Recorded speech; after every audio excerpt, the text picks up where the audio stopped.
چونکہ پاکستان تحریک انصاف په خیبر پختونخوا کې 2/3 نه 3/4 اکثریت هغوی ته په خیبر پختونخوا اسمبلی کې حاصل یعنی دی وکه 145 د خیبر پختونخوا اسمبلی ټول سیټونه دي خو په هغې کې موجوده ایم پی ایس تعداد هغه 120 دی او په 120 کې 93 ایم پی ایس چې کوم دی دا د پاکستان تحریک انصاف دی یعنی دومره تعداد دی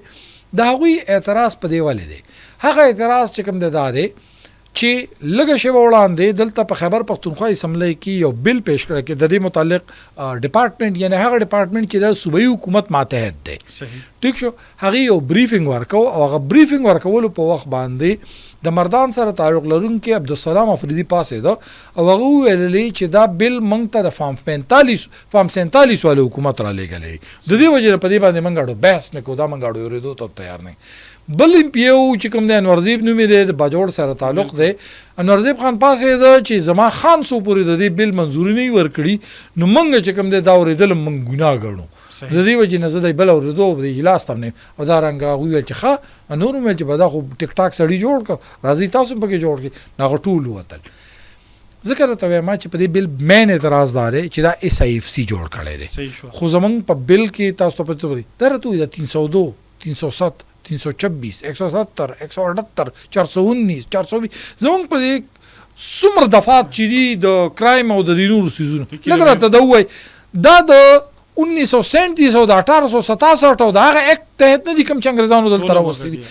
ضروري ده چې دا دې وشي ته هغه ډیفاین کې خو دلته چې وفاق ته لرلږي دې وجې نه د خیبر پختونخوا اسمبلی سپیکر ته ولګي چې دا اولنی بل نه دی چې وفاق مونږ ته رالیږلی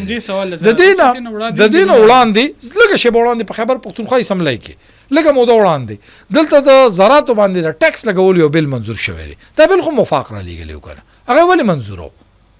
د دې نه خو چې مخکې چې کوم دا راته وایي چې کوم په 14 اګست باندې کوم قرارداد و هغه هم وفاق رالیږلی و که نه چې دوی پیش کړه هغه قرارداد چې کوم په 23 مارچ باندې دوی دلته په اسمبلی کې پیش کړی هغه هم دوی پیش کړی و که نه د کشمیر متعلق چې کوم قرارداد و هغه هم دوی د هغه ځینه پیش کړی 13 ترمیم هغه ټیم نه یادېدو ټیک دا 13 ترمیم نه پس زه درته وایم دا دوی وخت کې د فارم 47 او فارم 45 والا دوی دا درته وایي زه د 8 فروری 2024 نه پس وایم هغه څیزونه هم وفاق رالیږلي و که نه هغه دوی ولې کول بل ها دا وکړه سپیکر ته بوته ویلې چې دا ډومبه بل نه دی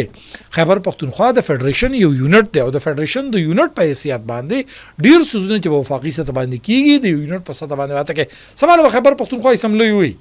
او یو ایم پی ای په پاسي چې دا د سرو اصل یا د زر روپو نوٹ چې کوم دی دا د فارم 47 والے حکومت جوړ کړی دی زه دا نه منم صوبه راځي چې خپل نوټونه جاری کړو آیا دا کیږي دا چریم نه کیږي دا منګه چې کوم داسې چل کوو چې د چین سره موږ خپل تعلقات جوړو ځکه چې دا موجوده وزیر خارجه چې کوم دی دا د فارم 47 والا دی